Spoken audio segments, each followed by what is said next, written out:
Kakang Basumatari Sar. जोंहा गोबां सिनायथियावहाय जोङो सिनायथि होला दिनैनि जेनाखि फंनैसो समाजनि गाहाय नेहाथारि बिथां बेखौ होनो थाखाय आङो खावलायबाय।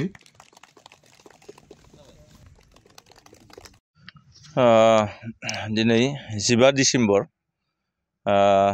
रामफलबिल दख'रा दुलाराय बर' फरायसा आफादनि जे 56थि बोसोरसालिया जथुम्मा फैगौ जानुवारि दाननि 17, 18 आरो 19 अक्ट'खालि जानो थांगासिनो दङ। दा बेजों लोब्बा लाखिनानै दिनैहाय लाइखुथा गायसननाय हाबाफारि, बे हाबाफारियावहाय आंखौ लाइखुथा गायसननो आलासि हिसाबै हांख्रायनानै लाबोदों।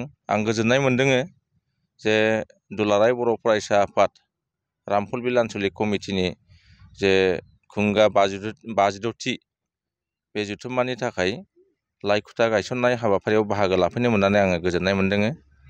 खारन दुलाराय बर' फरायसा आफादा जाहैबाय जोंनि बर'नि मोनसे सिनस्रि आफाद। दा जों बे आफादा गोबाव समनिफ्राय खमसे खम दिनैनिफ्राय 55 इयार्सनि बारा जाबाय। दा बे गोबाव समाव गुबुन गुबुन समाव गुबुन गुबुन थासारि फैदों। दा गुबुन गुबुन समावहाय जोंनि बर' हारिनि थाखाय गोबां माने खैफोदनि सम बारग'लांबाय।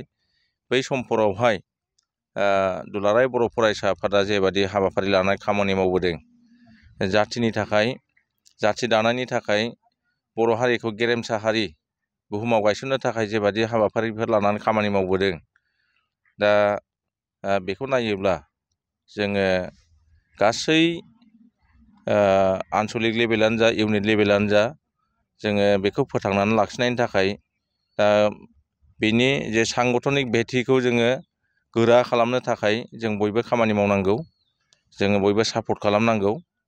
खारन माने दिनैनि दिनावहाय जे मोनसे थासारि फैदों, बेयो बै समनिफ्राय दुलाराय बर' फरायसा आफादनि खामानि मावनायावहाय बा बै समनि दैदेनगिरिफ्रा बड'फा उपेन्द्रनाथ ब्रह्मनि दैदेननायावहाय जे बड'लेण्ड आन्दलन खालामामोनब्ला हयथ' दिनैनि बे थासारिया फैनाय नङामोन। आरो दिनैसिमाव जे नुबाय थादों जे बड'फा सास्टेनेबल चेन्जनि जे मावथांखिफोरखौ लानानै गोबां बिथिङाव, हारिमु बिथिङावनो होन, गेलेनाय बिथिङावनो होन, सोलोंथाइ बिथिङावनो होन, गोबां बिथिङावहाय बर' हारिखौ गेरेमसा माहारि दानो थाखाय दुलाराय बर' फरायसा आफादा थाद'नाय गैयै खामानि मावगासिनो दङ।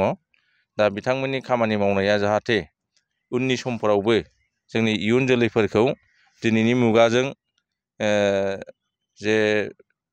जेरैबायदि जौगाबाय बे मुगाजों खाब जानानै जाहाथे जोंनि गथ' गथायफोरा थांनानै थानो हायो, बेखिनि खामानिफोरखौ बिथांमोनहा दिनैहाय माखासे मावथांखिफोर लानानै हाबा मावगासिनो दङ। दा बेफोर जाहाथे जाफुंसारो आरो जों बयबो गामि ओनसोलफोरावहाय बिथांमोननि जे मावथांखिफोरखौ जों फोसावनो हायो, बेखौ आङो हास्थायो। दा दिनैनि बे कनफारेन्सआव जाथि दानायनि थाखाय जाहाथे गाहाम माने सावरायनाय जाथों, माखासे बिथांखिफोरा माने आजावजाथों, फैगौ 2 बोसोरावहाय जे मावलांगोन बेनि जे माखासे मावथांखिफोरखौ बेवहाय आजावनानै लानो हाथों।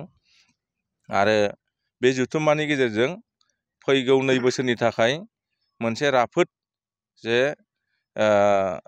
मावफुं आफाद बेखौ दाफुंनानै लानो हाथों, आं बेखौ हास्थायो।